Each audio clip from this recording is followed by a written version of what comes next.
right, welcome back. It's been a long time, but season 4, episode number 1. It's been a while since we've done any recording, but we're finally back at it. I have a guest today. It's Rami Lavi of the Rami Lavi podcast. Thanks for coming on, Rami. Thanks for having me. Appreciate it.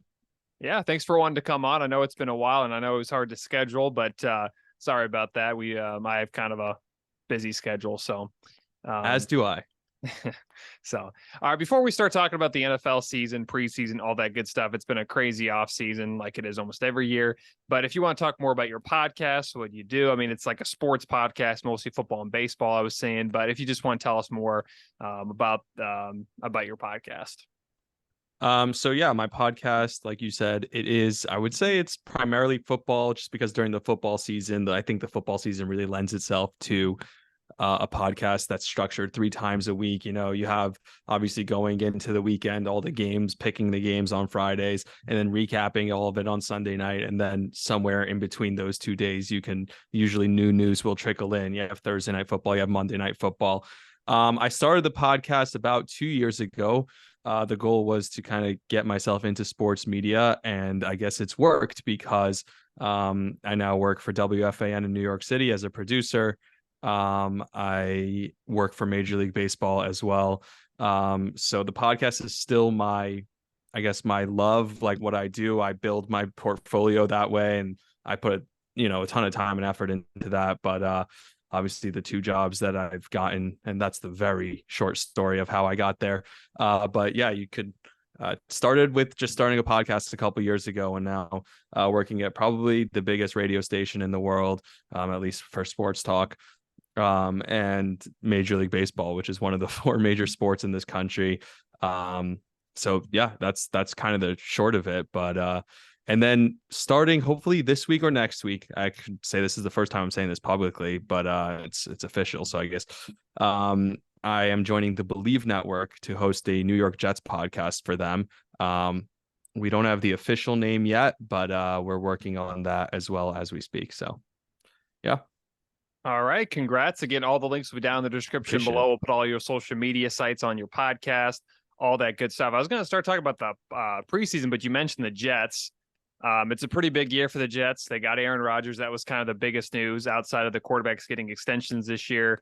But realistically, how many games do you think the Jets can win this season? So, I mean, I could see it going any way. As a Jet fan, even on my podcast, I'm going to be realistic. I'm going to tell you how I see it. Look, I think Aaron Rodgers has a chip on his shoulder. I think this is a talented young roster. And I think that they can I could see them winning 12 or 13 games for sure. At the same time, it's the first year with a new roster. You have a 40-year-old quarterback. You have an offensive line that's not been great, that has a lot of question marks. And you have a head coach who has a lot of question marks around him, and I would say has cost them games in the last couple of years. You can point to multiple mistakes that he made last year. Now, I think a lot of those mistakes will be eliminated because Rodgers will have full control of the offense, which includes the timeouts, and Saleh can focus more on the defense. Some people by us at WFAN in New York were saying that that's a negative thing, that Rodgers is so hands-on and it feels like Saleh is somewhat of an afterthought as the head coach. Well, no, that's okay, because Rodgers and Hackett, you guys are in charge of the offense. Saleh's job is to be the CEO, be the motivator. And you saw in Hard Knocks, he is the motivator. And he's good at getting the guys to band together and fight for each other. He doesn't have to be the X's and O guys. So you have a great guy. I think his name, I'm blanking on his name, Ehrlich, or the defensive coordinator is awesome. You know, they showed, there was a scene of him in the defensive coordinator's room showing on tape, showing one of the Rodgers throws, like, we'll never be out of a game because we have that guy. That's our quarterback, right? And then on the other side, you have Rodgers, who his 2 MVP seasons, 2 of the last 3 years, were with Nate Hackett. So I think having Rodgers there will help Saleh. But as a Jet fan, my father's taught me this. My father was a Jet fan. He grew up on Long Island, where they used to practice out on Long Island. And he's like, look, whenever things are going too well, that's when you know something really bad is about to happen. So if you told me that they were going to win 4 games and either Rodgers gets hurt or he's just cooked, I'd kind of believe you. Well, it's that classic Jets thing. So, but the Jets, I feel like the Jets could realistically win 11 games, but I think there's a good chance of them possibly winning 10 or even 9 just because the division is so stacked. They play in a really good conference. And I could see the AFC East basically just cannibaling itself because, I mean, even though the Patriots will probably be the worst team, you still can't count out Bill Belichick, and he's got his number on the Jets right now. So I just think I would probably say 11, but I could see them winning 9 or 10 just because that division is so stacked. I do think the Jets win or make the playoffs. But do you think the Jets end up winning, or how far do you think the Jets will go? I mean, we are kind of record, but how do you think the Jets, or do you think there's a better chance of the Jets making the AFC Championship game or losing in the first round if they do make the playoffs? So here's what I like about the schedule. Everyone talks about how it's a tough schedule at the beginning and it's really going to be hard to get off to a great start. And, Rodgers saying relax, RELAX, that works in Green Bay. That doesn't work here in the New York media, New York market. It won't go over as well with us. But what I will say is I kind of like that the back end of the schedule is pretty easy. I'm still terrified of Belichick. It's been since 2015 that the Jets have beaten the Patriots with Ryan Fitzpatrick. That year they won in overtime, a game at home. So that's the last time they beat the Patriots. So again, you don't want to make that the goal because the Patriots, like you said, should be the worst team in the AFC East this year. So you don't want to make the goal beating the worst team in your division. But at the same time, it's kind of like a measuring stick. Like for a lot of Jet fans, that's how we're going to measure the first success. Can we beat this team? But yeah, you have the Eagles, you have the Chiefs, you have Dallas in the first couple of weeks, you have Buffalo week 1. So all those teams early on, I wouldn't be shocked if they started 2-3 and people are freaking out. But if they get hot at the end of the year and things start to click and they go on a run towards the end of the season when they're facing some of the weaker teams and they go into the playoffs hot, yeah, I wouldn't be shocked if in the playoffs Rodgers can beat a team like Jacksonville, who's going to be really good with Trevor Lawrence, but doesn't, they have that one playoff win last year where the Chargers basically threw the game away. If they beat a team like Miami in the playoffs, if they beat a team like, the only teams that I'm afraid of, I mentioned the Chargers earlier, that's another team they can beat. I don't want to go into Arrowhead. I don't want to go into Cincinnati. I don't want to go into Buffalo. But if you're going into one of those 3 cities, that means you probably won at least a playoff game, maybe even 2. So if they lose in the conference championship in Kansas City, would I be happy about it? Hey, it's as far as they've gone in the last 15 years. So I guess I can't complain, right? Mm-hmm. Yeah, and I think there's probably a better chance of them making the championship game than completely missing it. I do think they win at least one playoff game. I'd agree with that. I just think the division is so stacked. I could see the Bills and Jets both winning 11 games. Then you can't count out Miami.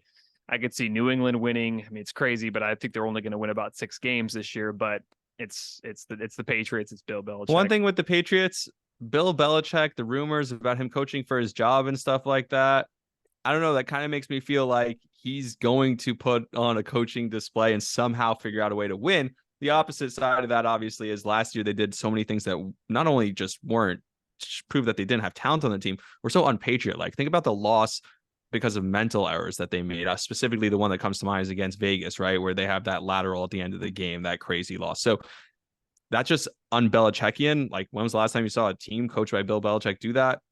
Probably never. So I don't know. Maybe it is time for a regime change there. Even with the greatest dynasties, you're seeing it in New York with the Yankees right now. Sometimes it's time for Cashman to go. Sometimes it's time for Belichick to move on. I think he's going to want to keep coaching because he's so close to the coaching record, but maybe this is that year that it just doesn't click for him and they do win 6 games or something like that, but they won't be an easy out. I'll tell you that. Yeah. And I think I could see the Patriots still winning at least 1 game against the Jets, probably in Foxborough, but I think the Jets ultimately at least win 1 game this year. We'll probably talk about the Jets a little later, but I kind of want to talk more about the preseason. Right now, it's just very early, week 1 of the preseason. Has there been a player that's kind of stood out for you that's been really impressive? I know right now Malik Cunningham for the Patriots has gotten a lot of buzz, but is there someone else that we're not thinking about that you've been somewhat impressed with? That one kid who made the throw for Jacksonville. I don't know who that was, the backup quarterback, who, I don't know if you saw that, who was scrambling around, eluded like 3 sacks. And then from basically as he's getting tackled, I thought it was Trevor Lawrence because he's wearing number 18. Lawrence wears number 16. I kind of was scrolling through Instagram and I was like, oh my God. What I will say, again, I focus more on the Jets just because I'm a Jet fan and it is preseason. So it's hard to really focus on any other team. the Jets defensive line, and these are not their guys who are going to be starting. This is their backup defensive line, just looked absolutely insane. And if they're front, and we're talking about guys like Bryce Huff and obviously McDonald, who's the kid they just drafted, but those guys up front who are not the top tier guys, Jermaine Johnson also who's expected to take a huge step this year. He was the first round pick, 11th overall from last year. I think if you have those guys and then you also add in Quinnen Williams and then you add the guys Carl Lawson who are already there, the more established guys. One of the things about defensive line play is that you need to stay fresh. You need to have waves of guys, like they talk about, multiple guys. It looks like the Jets have a lot of different guys they could throw at you that can stay fresh over the course of 60 minutes. And at the end of the game, when everyone else is worn down, they're still fresh and getting after the quarterback. Aaron Rodgers could have a very easy job if the defense can get off the field that quickly every time. Mm-hmm. Yeah. And especially if his offensive line can protect him. It seems like that's, as you mentioned earlier, that's kind of the big kicker right now with the Jets. That's always going to be the issue with any team, right? You got to worry about the offensive line. That's why Bryce Young, he's, some of these young quarterbacks, they could be talented, right? But you throw them into the fire, into a situation where they are not protected. I saw Sam Darnold made a great throw today, but he was in a terrible situation. Would I be shocked if he revived his career, if they decided that, I don't know, I guess Purdy's not ready to go and they want to start with Sam Darnold? I wouldn't be shocked if he revived his career just in a better situation. Having Todd Bowles and Adam Gase and a bad offensive line and bad wide receivers and no running backs was not the ideal situation. And unfortunately, he suffered from that. I don't know. It would be cool to see some of those guys, him, Baker Mayfield, still try and, revive their careers a little bit. Although I did see a mock trade, Trey Lance to Tampa. But Baker's going to get a shot down there. And, he's replacing the GOAT. So not the easiest job in the world. But he's going to get an opportunity in a weak NFC to be one of the better quarterbacks in that conference. And he's got a couple of good wide receivers, and they still have that pedigree from the Super Bowl that they just won a couple of years ago with Brady. So I wouldn't be shocked if some of those guys trying to revive their careers do better this year than those rookies first coming in. Mm-hmm. Now, you kind of mentioned a little bit with the 49ers situation. I don't know when Purdy's going to be available. It seems like they're hoping that he comes back by week 1. I saw a little bit of Trey Lance. I saw a little bit of Sam Darnold. If Brock Purdy is not good to go, who do you think the Niners would go with starting in week 1 at quarterback? I think Sam Darnold. I think Sam Darnold could play the Jimmy Garoppolo role. Something that was different as a Jet fan, the difference between Darnold and maybe a Zach Wilson. Zach Wilson had the wow factor, but he couldn't do the most simple things. Darnold could always get the simple right? Like he never blew you away, but those simple throws that you need to make here, 1 read, 2 read, get the ball out of your hand quickly. He was able to do that, at least at times with the Jets. And so seeing him in that offense with Kyle Shanahan and being able to, okay, 1 read, 2 read, here's the throw. I think he could play that role that Jimmy Garoppolo played, never blow you away with how great of a quarterback he is, but it's winning football. I think Trey Lance sometimes struggles with trying to make that big play, and sometimes it's not there. And I think Shanahan kind of would want to go more of the safe route with Sam Darnold. And if it's not going well, okay, we can bring Purdy back, who essentially is the same type of quarterback. Brock Purdy's not going to make any plays that blow you away. He's just going to make the easy plays look really easy. And sometimes that's all you need. If you have a really great wide receiver, tight end, running back, everything they have in that offense around those guys, I could see them, if it starts off well with Sam Darnold, I could see them sticking with Sam Darnold. So I do hope, as much as I want Brock Purdy to be healthy, I do hope Darnold gets a chance to start in week 1, because I think he really can revive his career if he does. Yeah, he didn't really have a great situation in New York, and it wasn't much better in Carolina. I mean, that was kind of a crapshoot there too. But if Trey Lance, if it doesn't seem like it's working out at all in San Francisco, even though he did get the start today, it seems like I think we still haven't seen enough from Trey Lance. But if Trey Lance doesn't end up staying with the Niners, what team would be the best fit for Lance? That's a good question. I mean, there are a lot of teams right now that have the quarterback, that have the young quarterback who's the answer. I mean, if you look at the only teams that really don't have the long-term answer, theoretically, maybe LA. I don't know. What about, like I mentioned earlier, Tampa, if it doesn't work out with Baker? But there's not a lot of teams in the league that it feels like, oh, we don't have that answer on our roster, or have a guy that we think in the future will be the answer in the NFL right now. Now, obviously, things will change once we see how these rookies actually play. And obviously odds are, as it always is, that most of them will bust. Most of them won't be as good as they've been projected. But today, as of right now, it's tough to say that he'd find a home immediately. Yeah. Well, what about like Washington? Because I just don't know if Sam Howell is the guy.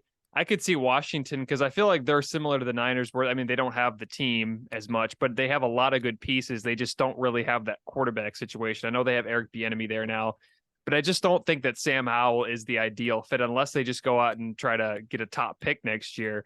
Do you think he'd be a good fit in Washington? Maybe. He could be, but again, Sam Howell, that's the guy they're claiming. They at the beginning of the offseason, when they said, yeah, Howell's our guy, that's the guy we're sticking with, no one believed them. They thought they were going to go after a guy like Derek Carr or Jimmy Garoppolo or one of those guys. Maybe, like you said, they really are waiting for one of those top guys from college to come in next year, and that's going to be their quarterback. But I don't know. They keep saying they like Sam Howell.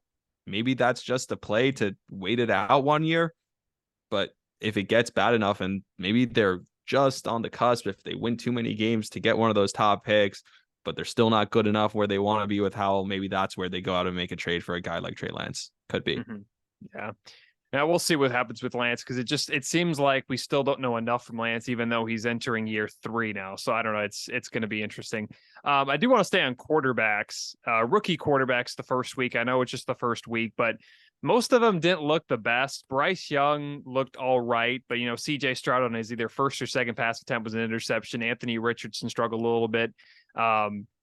What quarterback do you think among the rookies that started this preseason, which one do you think looked the best? I saw that CJ made a nice throw that was dropped in the end zone, I think. It might have even been picked, like it was tipped up. Again, like you said, these guys are not going to look good. The speed's so different. Especially a guy like Bryce Young, he looks so much smaller than everyone out there. And you said he looked maybe the best out of everyone. These guys are not going to look good. The idea that a quarterback can come in, even in preseason where it's against mostly backups and just look great straight out of college, I don't know how much that idea actually exists in the NFL today. It's just a different world. There's so many concepts they're trying to remember. And Boomer Esiason was talking about this on Friday morning after watching the game on Thursday night and saying, there's so much these kids have to remember. There's so many different things that's going through their mind right now. Their first time on an NFL field. We'll get to see a little bit better this week 2, week 3 of the preseason, what these guys actually look like. But as of now, the answer would be none, right? None of them looked great. Yeah, and it's I think all of them are probably going to end up starting, which I think that's a bit risky, but they obviously don't really have much of an option and they probably want to learn by fire. But if you're one of those 3 teams, either the Texans, the Panthers, or the Colts, would you start the quarterback right away, or would you start either Young, Richardson, or Stroud right away? I wouldn't. I've seen too many times with Zach Wilson, with Sam Darnold, with Baker Mayfield, with so many guys in the league that it just doesn't work when you start them right away. Even sometimes when you just wait a few weeks and they could just see the speed from the sideline, the NFL speed, they can learn the playbook, they can get up to date. I was thinking about this. Aaron Rodgers is now answering all the questions at the podium. And the only really interviews that Zach Wilson has to do is if a reporter catches him in front of his locker, right? And he seems so much more relaxed. Think about the responsibility these quarterbacks have if you're making them the starting quarterback from day one. It's the practices, getting to learn the playbook, having to command the huddle and the offense. Then you have to talk to the media twice a week, right? You have the Tuesday or Wednesday press conferences. Then you have the press conference right after the game. It's so much for a kid who's 20-something years old, just coming into the league. I think the better model is to go after the Patrick Mahomes model where he sat, maybe the Jordan Love model where he sat Aaron Rodgers, obviously back in the day under Brett Favre. That seems to be the way to do it. If I had to guess that's the best way to do it. There's no real answer, obviously. Joe Burrow looked great in his first year, obviously until he got hurt.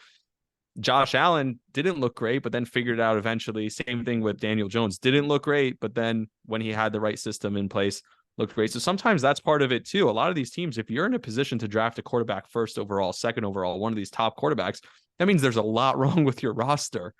And in 1 year to expect that all of a sudden your roster is great and this kid is supposed to make everything better, it's just not realistic. Obviously, the Bengals, when they started Joe Burrow, it wasn't great, but at least they weren't winning right away, but the following year he was good enough to get them to win. To expect to have a roster, an offensive line that can protect him, a running game that can protect him, good wide receivers that he can work with, to expect that, and even a good coaching staff, you can't really expect that for a team that was so bad that they were able to draft a quarterback this high. So maybe building the assets around the quarterback for a couple of years is the right move. That's what I would say. At the end of the day, when there's a kid who's really, really talented, that'll trump all. But we've seen it with Patrick Mahomes. He's probably the most talented guy in the league right now, and he's still sat a year. And that probably was the best thing for him. Well, yeah, I mean, you mentioned Aaron Rodgers. He waited, 3 years under Brett Favre? 3 years. You had Mahomes, who literally, or not necessarily literally, but he pretty much sat the whole entire year. Lamar Jackson, I think, sat most of his year, his rookie year. He only came in because of an injury. Yeah, exactly. Yeah. So I think it is better to wait, but just these teams, I think, get a bit antsy and they just think, but it's not like the Colts really don't have the best situation because Sam Ehlinger's not the guy really, but I mean, the Texans have Davis Mills, who's not a bad quarterback. He's just kind of average there. But then the Panthers have Andy Dalton, so it's not like they have terrible options in the backup. I just think that teams get a little antsy. So. Yeah, and if you think about the Colts, I mean, you have Jim Irsay trying to sell tickets and stuff. So you have an owner who's meddling, like, well, if I took this kid this high in the draft, I expect him to be good. So you're telling me he's the guy, but he's also not going to start right away. It's just a little bit odd, I think, when the owners kind of get involved with that and they're trying to sell something to the fans. And, that's why I prefer if just the owners let the football people do the football work, but that's not always how it is. Yeah, it's true. I mean, owners, all they care, the number one thing they care about instead of winning is the dollars, and we've kind of seen that. And I kind of want to get off the quarterbacks a little bit. There's a team in the NFL, the Detroit Lions. They're getting a lot of hype right now, and they're expected to win the division and probably win a playoff game, maybe even get to the championship. I think we need to pump the brakes a little bit. I understand they're very good. They were good last year at the end, but are we overhyping the Lions right now? Yes and no. I think they are overhyped, but I do think the NFC is so poor that they will have a good shot in the NFC. I don't think they're as good as everyone is saying. No. Again, they started 1-6 last year. Just like the end of the season wasn't a fluke, the beginning of the season wasn't a fluke either. And something interesting I heard about the Orioles, and I think actually the Lions head coach and players have said this themselves, that just because they won those games at the end of the year, you start 0-0. You have to prove it again. It's a new season. So do I think that this team is better than they were during that first 7-game stretch at the beginning of the year last year? Sure. I do think they're a very solid team. But at the same time, I also think that they don't have to be that great to make some noise. I think Minnesota's still solid. Minnesota's probably better than they were last year. And everyone's obsessed with Kirk Cousins now after that new quarterback documentary came out. He looked great in that. I thought he came off really well. I'm not a Justin Fields believer, but some people are. And so some people think the Bears will take a step forward. The assumption is the Packers will take a step back with Jordan Love in his first year starter. But at the same time, the Packers weren't really that good last year. So again, you're looking at that division and look across the conference. How many quarterbacks do you love in the NFC? 2? I mean, Dak Prescott is the second to best quarterback in the NFC, possibly behind Jalen Hurts. That just tells you everything you need to know about that conference. Brock Purdy might be the third best. So if you look at those 3 teams as the best 3 teams, right? Dallas, Philly, and San Francisco are the best 3 teams in the NFC, and like Seattle, the Giants. So would I be shocked if Detroit won the NFC because they had a fluke win against San Francisco and they had to beat Seattle and the Giants in the first 2 rounds of the playoffs? No, I wouldn't be shocked. That's not a crazy thing to think, but that doesn't mean they're that great of a team. So the answer is kind of complicated. Well, I mean, you mentioned the AFC is so stacked and the NFC is just not the same. It is crazy because there's probably a lot of teams in the AFC that aren't very good, like Pittsburgh. I think they're going to take a step back this year, but they could probably easily make the playoffs in the NFC just because that division, or just because the conference is just not where the AFC is at. And then you were mentioning, like, what happens if the Lions play the Niners and you said they have a fluke? What happens if they lose all 3 quarterbacks again? I mean, right. It's just crazy to see. And I just think we're overhyping the Lions a little bit. But I do think the Vikings are kind of getting before the show quarterback came out. We were kind of sleeping on the Vikings just because we didn't think Kirk Cousins. I don't know if it was necessarily his fault that they lost that playoff game. The defense really wasn't there in that game. And I think Cousins played an all right game. I just think that do you think we're underrating the Vikings just because some people have a thing against Kirk Cousins? You know, it's funny. Spike Eskin, our program director at WFN, always says we have to say definitive things. And I don't think I've said a single definitive thing yet. I told you I could see the Jets going either way. I told you I could see the Lions going either way. The same thing with the Vikings, though. Like, I want to make a definitive statement to tell you that, no, this team is actually really good, or no, this team's really bad. But here's the thing. The Vikings defense was awful. I hope it got better this year. I'm not sure what they did in the offseason. I don't follow the Vikings all that closely, but I'm sure that was their main focus, was let's get this defense better. You have one of the best receivers in the league, obviously, in Justin Jefferson. They trust Alexander Madison to be their prime running back. And by the way, I don't think that's a terrible decision. Kirk Cousins, I think, is a good enough quarterback to win you regular season games, especially in a weaker conference. The thing is, they're not going to go 7-0 in one single score games again. That's where the people who are doubting them are right, because it's just not statistically going to happen again, that every time you have a one score game, you win every single one of those. That's what happened last year. Every time they were in a close game, they won it. So that's not realistic to keep happening for them. Eventually that evens out where you're going to lose some of those games. Do I still think they're the best team in that division? I think so. I still think they're the team to beat. They won the division last year, where they won 13 games last year. They were a really good team last year. They're still, in my mind, the team to beat. They have the veteran quarterback who's been there a while. Not to sleep on Jared Goff. I do like Jared Goff a lot. I think he doesn't get enough credit. He had his best season without Sean McVay. Everyone talks about how much he was a product of McVay. Well, he goes to the Lions, and he has the best year of his career without McVay. So I wouldn't sleep on him. But I think still, to be the best, you got to beat the best, right? And right now, the best in that division is still Minnesota, even if they take a slight step back.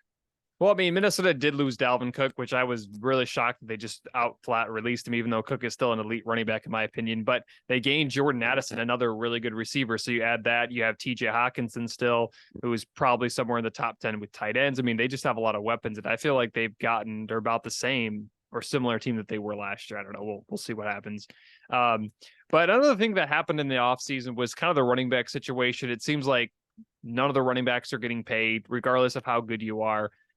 Do you think the running back position is just dying, or do you think there's a chance that something can, like, the running back situation can somehow get better and we finally start seeing those top guys get paid again? I don't think we'll ever see them get paid the way they did. Here's the thing. I remember when the fullback position died out and now just no one has fullbacks anymore. I saw some people comparing this to that. That's not the same. It's not the same as the fullback position, because the fullback position, it just doesn't exist anymore. There's no power running game anymore in the NFL. You're not going to hand it off to a fullback 3 times a game. You're not going to use him as a lead blocker. You just throw a tight end back there. You throw a second running back there. Whereas with running backs, they still are a primary part of the game. I think people just understand more that the first 7 years of their career are going to be the best years of their career. And a running back by committee probably makes more sense if you want to get more value out of the position. If you're going to spend, I don't know, say $10 million on 3 running backs and get 80% of the production that you're going to get from one running back who's getting paid $30 million, just roster construction wise, it makes more sense to pay the 3 running backs a combined total of $10 million. So running backs are still extremely useful. You need the position. There are guys who are game changers, but I think these guys who are game changers coming out of college, they'll keep getting drafted in the first round to a team that's already ready to win.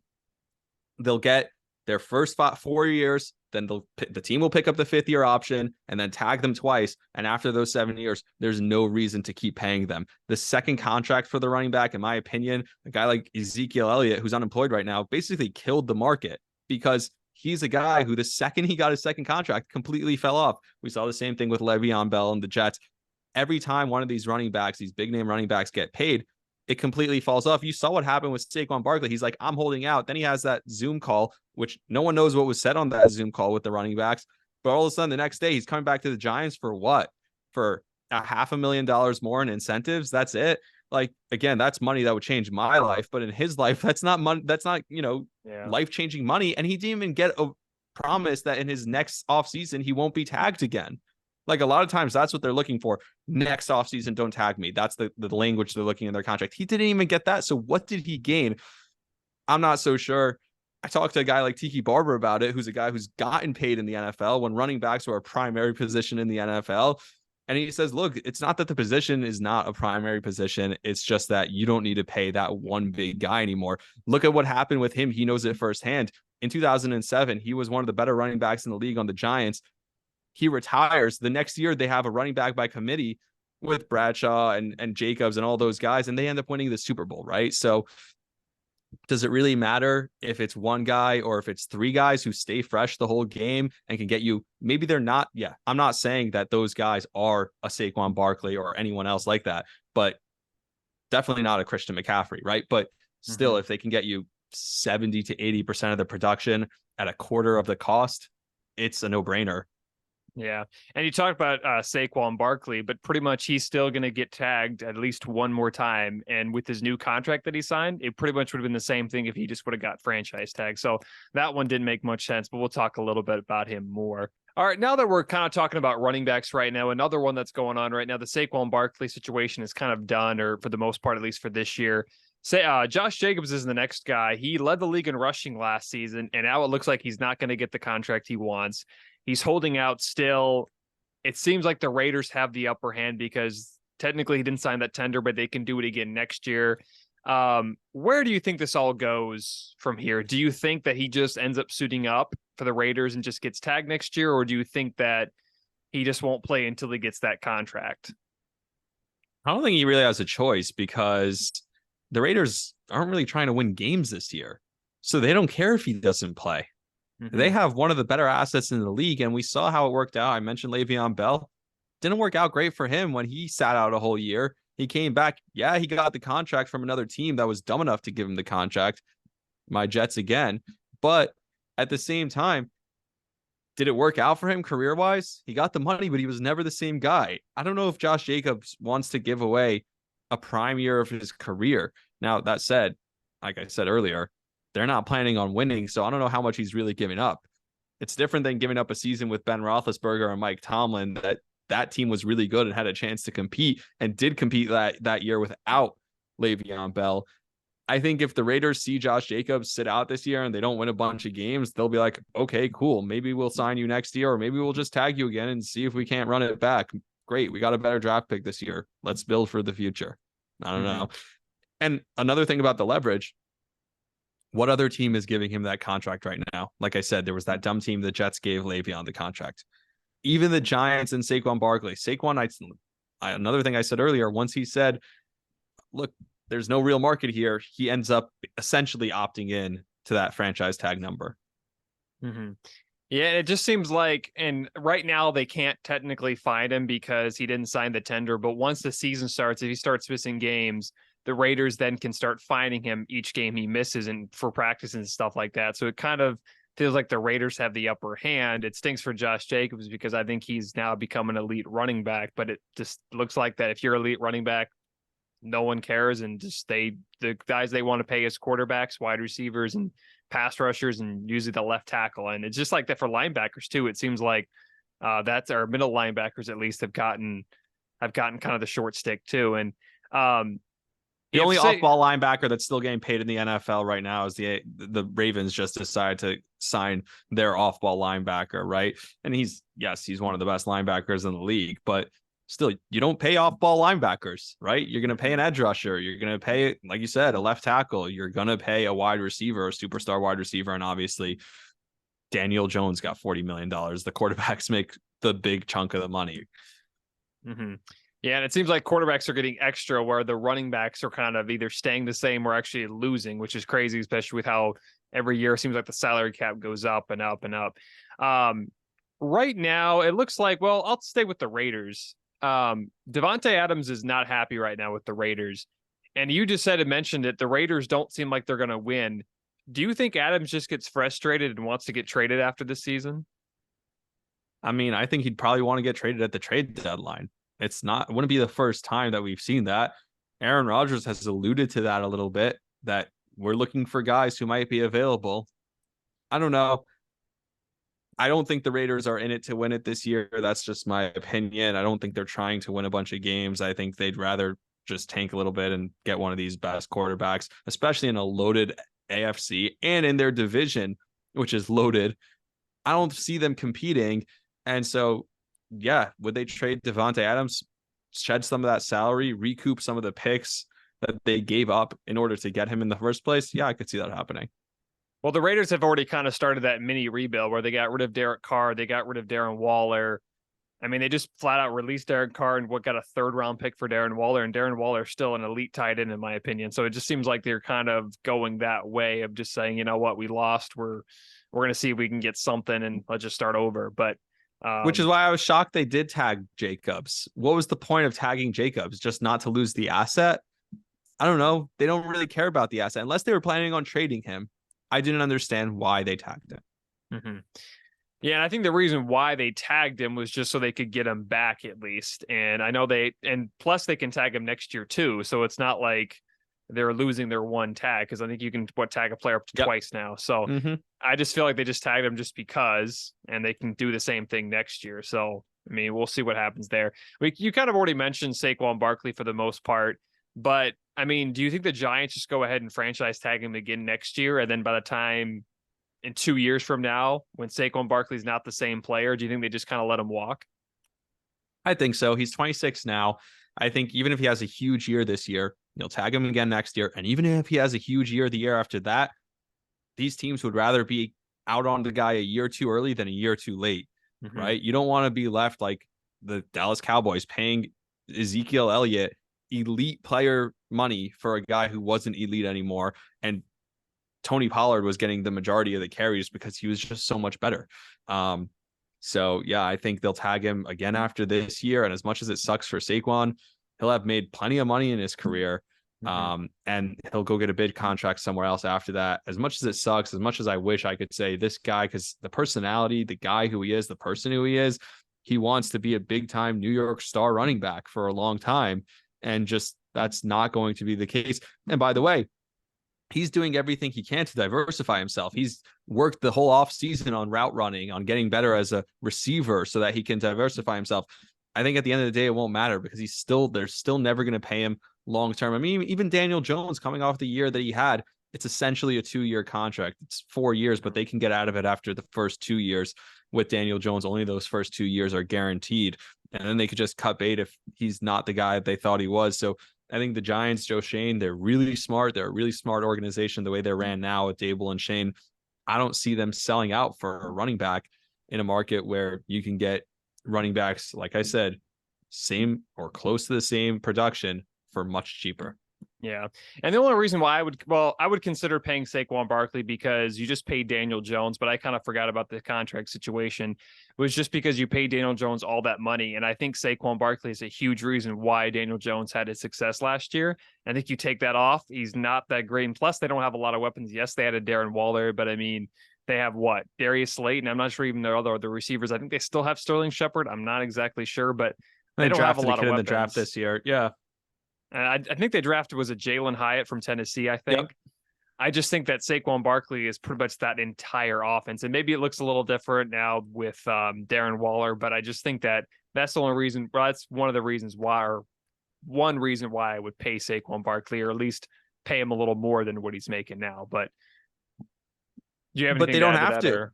Yeah. They don't have to, because the best 2 years of Saquon Barkley, I'd agree with you, are going to be this year or next year. But they'll get those 2 years out of him at the tag number, and that's it. So why should they commit to him long term if they're not looking at the next 2 years, the next 3 years even? They know that Saquon's going to be good till he's 28, 29 years old for the next 3 years. But is he going to be good at 31 and 32 years old? Probably not. And that's what they're looking at more. And they're saying, why should we give him a 4-year deal at, even if it's at $12, $13 million a year? It still doesn't make sense for us. Let's pay him $25 million over the next 2 years on the 2 tags, and then we'll be done with him. Yeah, and maybe he'll have go have a great year somewhere else. Maybe he'll have 2 great years somewhere else. But then the years after that, when he's making $15 million and he's not the same player anymore, we don't have to deal with that. I don't know. That's how they see it. Yeah, it's kind of sad because I think I wouldn't pay most running backs, but Saquon Barkley is one of the guys I would consider paying, but it just goes to show you how little the NFL values running backs. But another he's the best there is. That's the thing. This is not a guy who this is not an anti-Saquon thing. I love Saquon Barkley. Like I said, his personality, his work ethic, and most importantly, his play on the field is elite. And even he can't get a contract just because that's the way teams look at it right now. Now, another guy too, it seems like this might go this is a little more, I think this is kind of a big story right now with Jonathan Taylor and the Colts. Where do you think this goes? Because this seems like, I don't know, there seems to be a lot of, distrust between Jonathan Taylor and of course Jim Irsay opening up his mouth. But where do you think this goes from now? I mean, I kind of alluded to the dysfunction of that organization earlier when I talked about Jim Irsay and Anthony Richardson. The same story here. Jonathan Taylor, 2 years ago, was one of the best running backs in the league. Last year, he's hurt. The thought was this year he'll come back and be great again, because why wouldn't he? And it seems like maybe Jim Irsay is just setting himself up to not have to pay him when that contract comes up, and is doing whatever he can to avoid paying him in the future, which is crazy because you're losing an asset you have now that you have under control still for a couple of years because you're scared of what you might have to pay him further down the line. I don't know that that's for a fact why he's bad mouthing him, but it doesn't make sense to badmouth your best player, especially if you're a team that wants to attract free agents and other players in the future who want to come play for you. This is how you treat your best player. How do you think a guy who's a young kid like Anthony Richardson looks at that? It makes no sense to me. I don't know how it plays out. I don't know what's actually going on behind closed doors. I can't tell you, but It's a terrible look for that organization, more than it is a bad look for Jonathan Taylor. I'll tell you that. Well, the last few years, it seems like Jim Irsay has really made it harder for people to like him with just certain things he says, and he's crazy. And I understand it's his team, but he makes it worse for himself, I think. And this whole situation between Jonathan Taylor is just making it worse. And then, I love Orcas, but he went ahead and he's going to pay a $20 million to put an Orca somewhere else and not pay his running back. It's just crazy how that works out. And then, on top of that, Jonathan Taylor had a great year 2 years ago. Then last year he gets hurt. And then on top of that, Jim Irsay says, "Oh, you're negotiating bad faith." I don't understand where he's going from, because it feels like he's negotiating bad faith. But is there anything else you want to add to the Jonathan Taylor situation? The Dan Snyder left a vacancy in the NFL for terrible owners now that he's gone. And it seems like Jim Irsay is really eager to take his place. So that's all I'll say. Well, he was one of the ones that wanted to get him out. He was the one that kind of brought it up first. And I think that's probably why Jim Irsay will keep the team for another 10, 15, 20 years, or as long as for sure. He'll definitely keep the team, but he'll also keep the title of worst owner in the NFL. Yeah. Speaking of Washington, now Josh Harris is officially the owner. Do you think they go ahead and change the name? Because I think if I was Washington, I would keep the name for another year or two, just because they've had so many names within the last few years. But do you think the Commander name is no longer existent by 2026? So my mother grew up in near DC, in a suburb of DC, and she grew up a Redskins fan. So we went to the Giants game down there last year with my family. So, I go way back with that team. I guess my whole life I grew up with the Redskins. I do think they will change the name ultimately.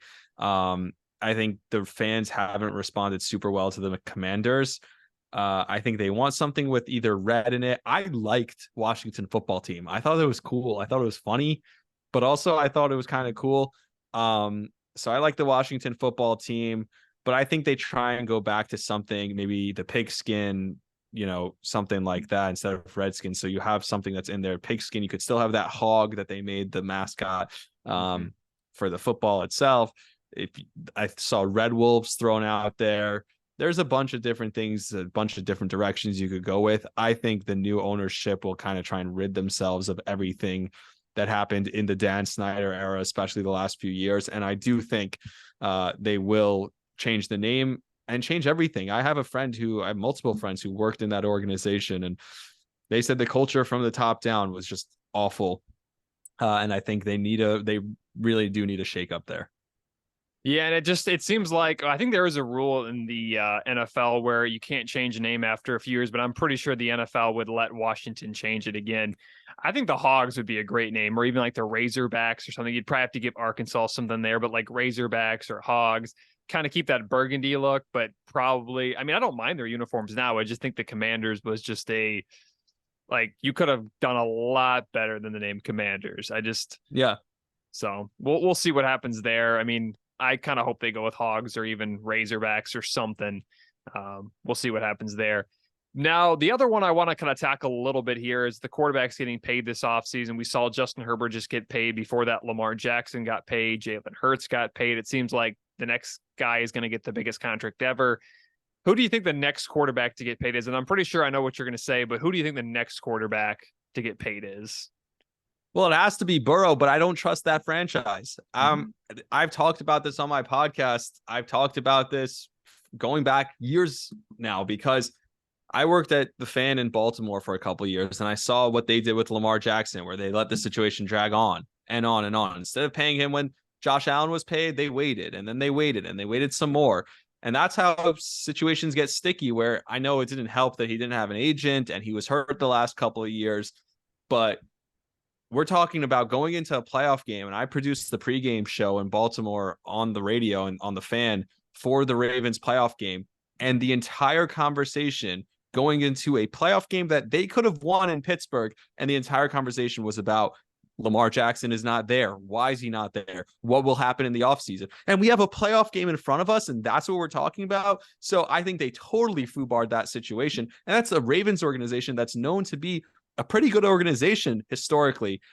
They just were really scarred from the last time they gave all that money to Joe Flacco, obviously. But again, they made a mistake with Joe Flacco. They waited and waited and waited to pay him. Ultimately, they had to pay him after the Super Bowl. Yeah. Look, Cincinnati got really, really lucky. They got one of the best quarterbacks who his demeanor is perfect. Everything about him is perfect. And then they got his buddy, a number one wide receiver, to go along with him and come with him the very next year. And they pair them up and they have an awesome team. Great. I think they got lucky. They're still a poverty franchise that has always made bad decisions throughout their history. And maybe we're starting to see a little bit of a pivot with how they run things. They're starting to honor their past a little bit. I think the last couple of years, they've started to open up their Ring of Honor. I know this year it's going to be Chad Ochocinco and Boomer Esiason who are inducted into their Ring of Honor. So maybe they're changing a little bit, but I don't trust that organization. Now watch, the smart thing to do, put all the money you can in front of Joe Burrow tomorrow. Give him the Patrick Mahomes contract. Give him a 10-year, which, by the way, Mahomes' contract is going to get restructured somewhere soon because he's looking at all these guys who are making all that money. Yeah, he's still over long term, he's making more money, but he doesn't have that annual average salary that some of these other guys have. And the right move, give all the money to Joe Burrow. Do I trust that organization is going to do it? I don't know. I can't say I do. I think it's the biggest question mark. Well, I mean, the Chiefs, you mentioned them. They're a pretty good run organization, especially now the last few years. But they did the smart thing with Mahomes. They paid him what we thought at the time was historical, and like, oh, how could they pay him that, and how could they afford that? But now it's looking like they did it right away, so then they wouldn't have to. They could just kind of wait and So I feel like they did a smart job of getting the contract done now. And it feels like Cincinnati might drag this on. Baltimore just kind of screwed everything up. That was kind of surprising too, but the whole thing where you wait, it's better to just do it now instead of waiting. But yeah, I would agree with you with Joe Burrow. After that will probably be Trevor Lawrence. Now, speaking of Joe Burrow, I don't know how long he's going to be out. It seems like he's going to be out for the first few weeks, but they keep on saying several weeks. I don't know what several weeks is exactly. Do you think Burrow is out for the first 3 weeks, or what do you think's up with that, with his injury? It's hard to know because it's a calf strain. So it depends on the grade of what kind of strain it is. I know that Aaron Rodgers strained his calf back in, I guess, mini camps earlier in the year. That first stint that they had, like, what is that, in end of May, early June, when he was with the team. And he's 40 something years old, or 38 years old, 39 years old. And he came back and looks fine right now in the practices. Of course, he's not going to play in a preseason game. So if I had to guess, a young kid like Burrow, they want to be careful, obviously, because of his knee injury history.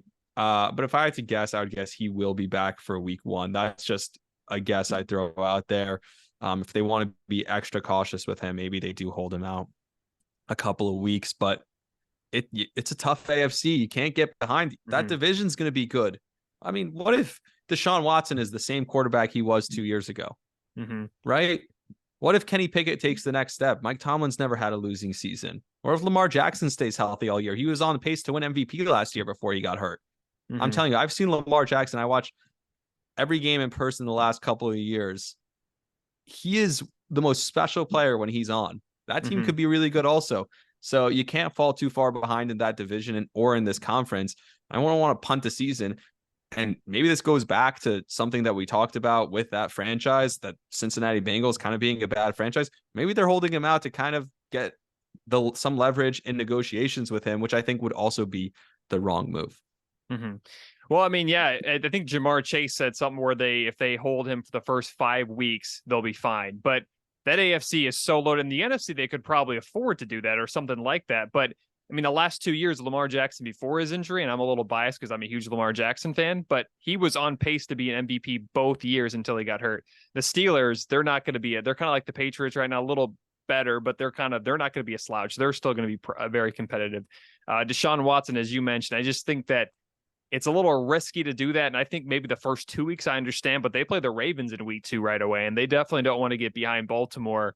Now, they would play them again, but just that division outside of the AFC East is probably the best division in football. So we'll see what happens with Burrow. But I just think that, yeah, and what you mentioned too, with holding out for leverage and stuff like that, I wouldn't be surprised if Cincinnati would do anything or would do something like that. And is there anything else you want to add to that? Or yeah, I mean, I think you said they could have been the best division in football. They have a higher upside than the AFC East. I think there's problems. There's question marks in Buffalo. We don't know what's going on with Stephon Diggs, but I think there's something there. There's the injury history with Tua. Aaron Rodgers is 40 years old. The Patriots, I don't love the talent on their roster. Whereas if you look at the AFC North, where are the question marks in that division? You really think Deshaun Watson is just not the same guy anymore? It's hard to believe. Okay, maybe Lamar Jackson can't stay healthy, but if he does, he's one of the best quarterbacks in the league.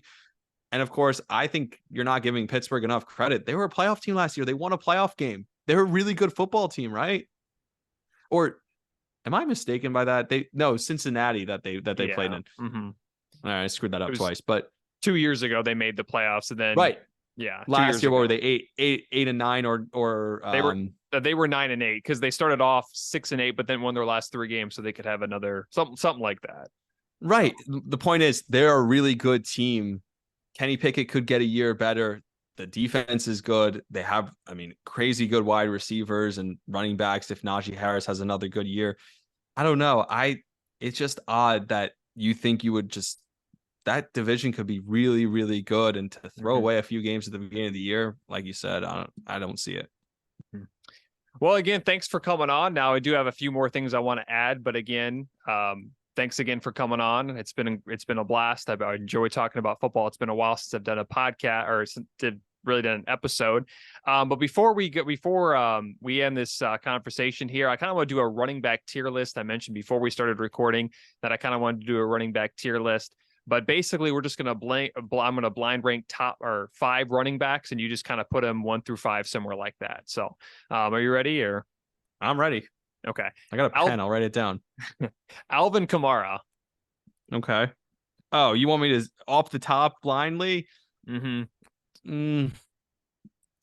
Let's say at this point in his career, let's say 3. Okay. Aaron Jones. I'm going to put him at 2. Okay. He could probably go 1. He's really good. But I'm going to put him at 2. Hold out. Maybe you'll give me someone better. So you put Aaron Jones at 2, Alvin Kamara at 3, Joe Mixon. He's going to go at 1. So I'm glad I held out. All right. Saquon Barkley. Well, now you screwed the whole thing up. There you go. You have to put him at 4, but he's better than any of those other guys. Maybe Mixon's better than him, but I do think Saquon's probably the best on that list. So I'm cheating now. I would agree. So at number 5, the last person would be J.K. Dobbins. And that's fair. So again, if you put those 5 in front of me, just to be fair about this, how I would rank them is not that different. I'd probably just swap Barkley to number 1 and then move the rest of them down. So yeah. Well, Saquon Barkley is the best of all those running backs, but I'm a little surprised with Aaron. I mean, Aaron Jones is good, but I'm a little surprised you had him over Alvin Kamara.